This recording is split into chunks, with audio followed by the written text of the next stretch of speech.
Kita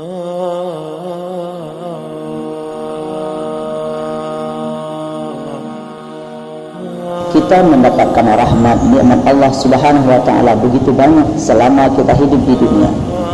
Satu saja perlu kita ingat dan perlu kita renungi bahwasanya kita diberikan Allah taala nikmat penglihatan.